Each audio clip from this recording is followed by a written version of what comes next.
هفته خبر تو خبر داره براتون از ادامه کل ملق‌های آخوندا تو باطلاق برجام و شیخ فری ورشکسته‌ای که جز شامورتی بازی و حلوا کردن برجام کاری ازش بر نمیاد. افتخار کنیم به دیپلمات هامون، گاهی حقد و حسد و کودکانه رفتار کردن و مگه میشه آدم در برابر خدمت یک عده مخلص شکرگزار نباشه؟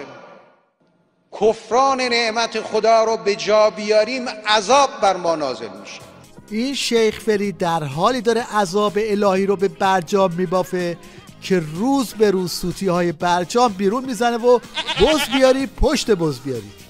الان هم که ماجرای امضای مخفیانه قرارداد FATF رو شده و همشون رو به جون هم انداخته. طبیعیه که این مبحثی که الان بحث شده که این 10-20 تا یا نه اصلا این اشخاص حقیقی مثلا از سردار سلیمانی و احمدی همه اینا گفتن دیگه، همه اینا خب طبیعیه که ما مخالفیم. نه مگه این دولت تو مملکت تامل اختیاره که هر کاری بکنه؟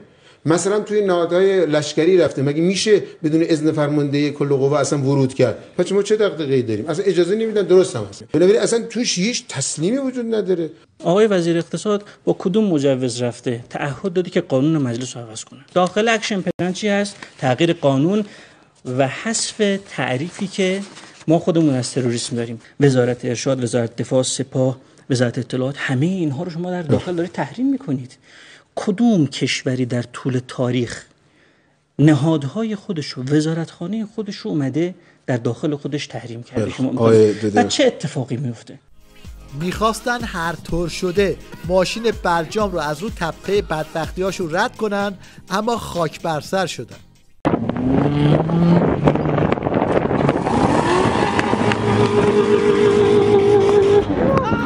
این ساله‌ای هم بعد از تبدیل سانتریفوژها به آب میوه‌گیری تازه یادش افتاده که برای گول مالیدن به سر بسیجی‌ها باید یه قمپوز هسته‌ای در کنه. بعدم ببینید به چه خنسی خوردن که مجبور شدن دست به دامن چین بشن. ما الان یکی از کشورهایی که به جد داریم باهاشون مذاکره میکنیم چین هست که تقریباً قدم‌های نسبتاً بلندی برداشته شده در این خصوص. کشورهای دیگه هم اعلام آمادگی کردن. چین‌ها خشنامه در صنعت هسته‌ای الان؟ بله، چین الان تعدادی قریب به 20 نیروگاه خودش در حال احداث داره. رئیس سازمان انرژی اتمی تاکید کرد نظام جمهوری اسلامی با تمام توان از تأسیسات و دستاوردهای هسته‌ای از جمله تأسیسات هسته‌ای فردو صیانت و حفاظت خواهد کرد. در حالی که همه میدونن که مسیر برجام مسیر کوتاه اومدن پله به پله است، ولی باز میخوان با این حرفا نشون بدن که هنوز مسلط تو خط هسته‌ای دارن میرن.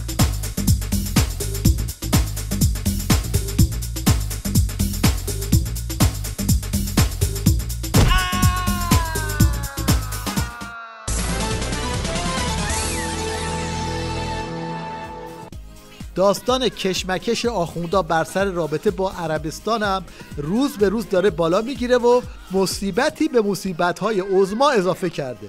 شیخ فری به قدری از این داستان شاکیه که بند رو آب میده و میگه همش زیر سر دلواپساست. شاید دولت عربستان دنبال یک بهانه‌ای بود که خودش رو از این فشار خلاص بکنه و بهانه‌ای پیدا کرد. یک مشت افراد جاهل و احساساتی متاسفانه این بهانه رو در اختیار دولت عربستان قرار دادن که رابطه سیاسی رو با ایران قطع بکنه. بله دیگه، وقتی داشتن تو سفارت عربستان کوکتل میانداختن حواسشون نبود که این غلط اضافه چه عواقبی داره.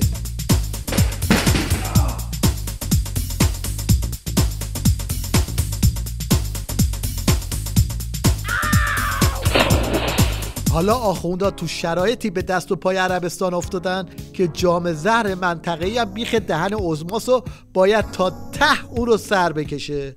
از این جهت آمریکا و برخی ابزارهای آن در محافل بین‌المللی دوباره دست به کار شدند و گزینه آتش بس را مطرح می‌کنند. اما ناظران در دمشق تاکید می‌کنند که طرح آتش بس همواره برای کمک به گروه‌های تروریستی مسلح بوده تا با تجهیز خود دور جدیدی از حملاتشان را آغاز کنند.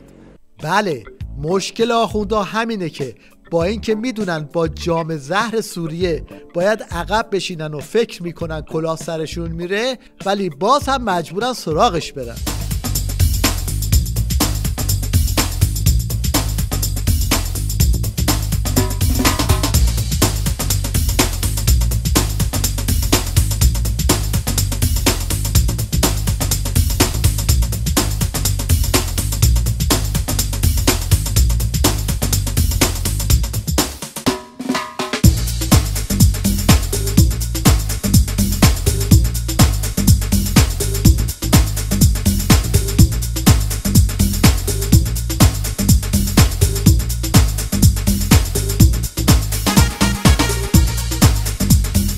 این همه سال آخوندان خواستن با فیلترینگ و بگیر و ببند فضای مجازی رو عمام بارون کنن، اما نتونستن. حالا ببینید کار سید علی روزخون به کجا کشیده که با آخوندهای دایناسور میگه بدبختا برید تو فضای مجازی یه چیزی یاد بگیرید وگرنه کارمون ساخته است. ایشان با اظهار تأسف از ناآشنایی برخی مبلغان دینی با ابزارهای جدید رایانه‌ای و همچنین عدم درک درست از اهمیت مسئله فضای مجازی در برخی مسئولان افزودند. فضای مجازی به صورت توامان دارای منافع و مضرات بیشماری است. شورای عالی فضای مجازی با هدف تمرکز در فکر، تصمیم و اقدام تشکیل شد.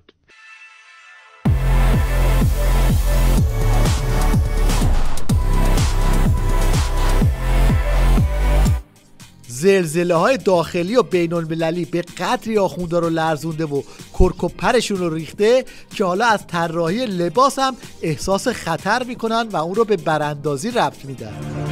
این آخرین گزینه امریکایی‌ها امید اول این اندیشکده است، یعنی تغییر در احساسات، تغییر در باورها، رفتارها و فرهنگ مردم برای براندازی. حالا بعد از انتخاب راه حل مقابله با ایران، نوبت به پیاده کردن آن میرسد که مهره‌های ایرانی بهترین گزینه برای این امر هستند. طراحی لباس توسط جریان سازمانی یافته و تخصصی ترویج ابتذال ابزاری مهم جهت تقابل و براندازی جمهوری اسلامی. حالا راه حل مقابله با این خطر براندازی چیه؟ بله، واردات چادر برگ دیگه از اقتصاد مقاومتی. ایران بزرگترین مصرف کننده پارچه چادر مشکی در دنیا، ولی اصلا ایران خودش تولید چادر مشکی نداره و بزرگترین وارد کننده. این خبری از چادرهای ایرانی نیست. نه ندیدم، همش خارجی، ترکیه‌ایه یا کره‌ایه. ما قبلا یه سری از تولیداتونا به دلیل اینکه مشتری بیشتر میپسندید با برندهای خارجی میزد که خوشبختانه با توجه به تاییدی که از طریق مشتری شده دیگه برند فارسی خودمونم را یا حتی ساخته ایرانم را زدیم روش و بهش افتخار میکنیم. تو روزایی که ملت برای قاتلای عضو هیئت مرگ از این پوسترها درست کردن و میخوان بکشنشون پای میز محاکمه، تیوی ریش به بهونه سالمرگ هیولایی به نام محمدی گیلانی دو تا از این جونورای عضو هیئت مرگ رو آورد که مثلا ابروی نظام رو درست کنه، اما اینا زدن چشمش رو هم کور کردن.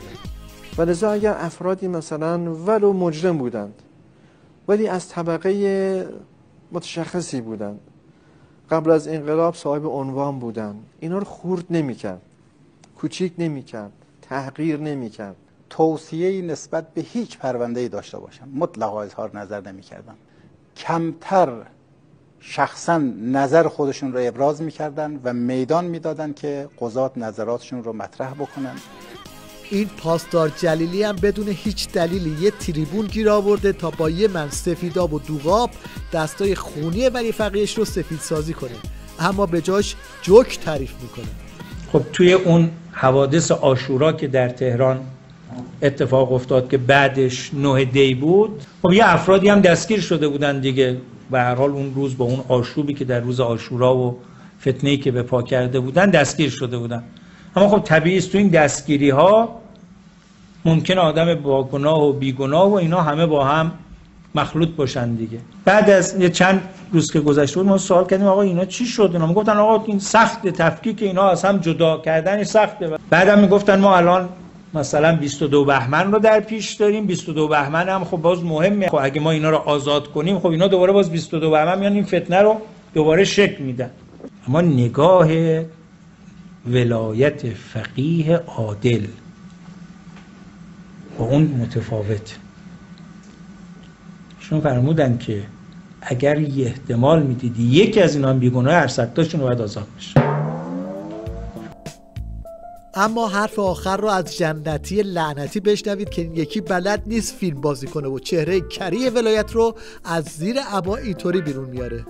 امام فرمود اینا باید ریشکن بشن، دستور میده دستشون ببرید، پاشون ببرید، گفتش تبعیدشون بکنید، دارشون بکشید.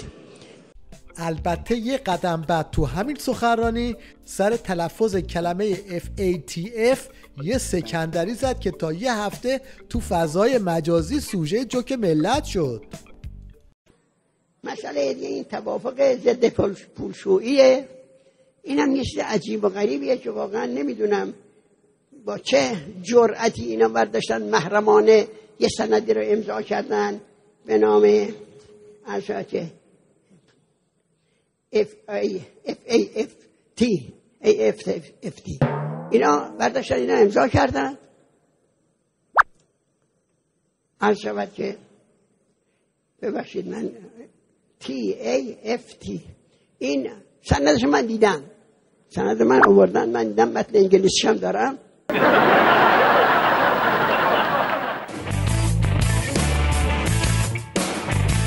بعد از خورناسه های بوفالوی ولایت درباره برگزاری کنسرت تو مشهد و زخم و زیلی شدن نظام تو این داستان، این آخوند دعایی پا کرد تو کفش حاجی خاطره تا با خاطره سازی از امام دجالش خمینی رو یه خالتور جلوه بده و یه سیخی به علم الهدا بزنه. سازهای ما بر چند نوعه، ساز زهی هست، ساز بادی هست، ساز ضربی هست. همه اینها رو نوازندگان با آلات خودشون در حضور امام نواختند و امام نشستند، گوش کردند، تنفیذ فرمودند. بنابراین جایز هست. بله خیلی درست میگه، فیلم امامشون تو اون جلسه هم هست. وای وای وای امام، وای وای وای امام، وای امام. تازه ترین دستاورد اقتصاد مقاومتی پیشبینی این آپشن هیولا تو پراید که برای روشن خاموش کردن کولر باید در داشبورد رو بازبسته کرد.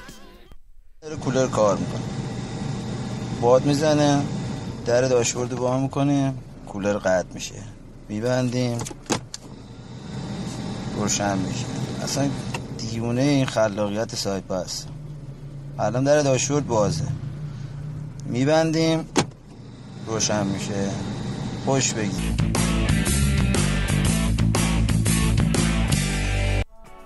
اینم یه سوتی گرون قیمت توی تیوی ریش که مجری خودش حساب کار خودش رو میکنه و برنامه آیندهش رو میکنه.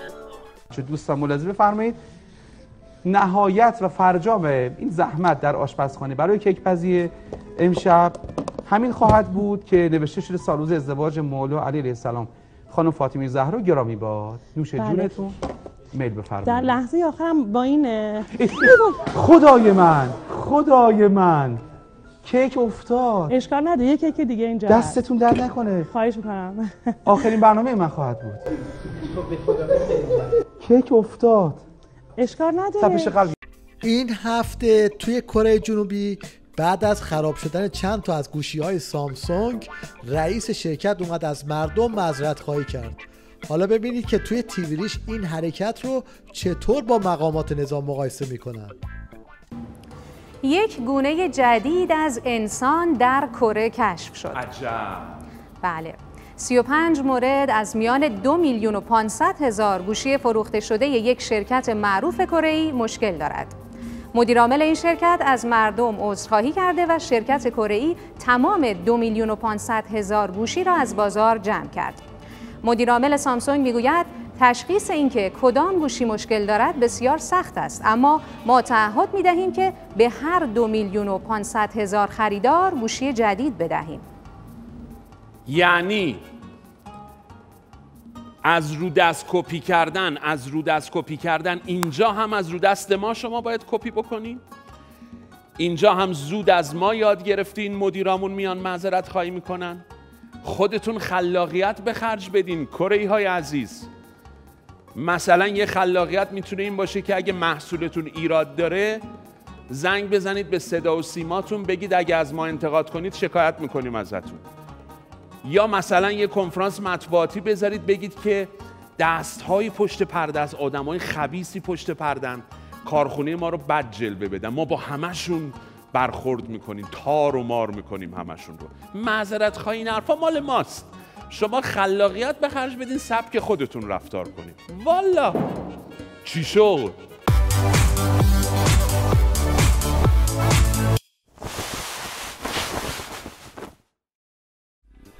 در پایان توجه شما رو به جیپبری جلب می‌کنیم که دوربین مچش رو میگیره و بقیهش رو خودتون ببینید.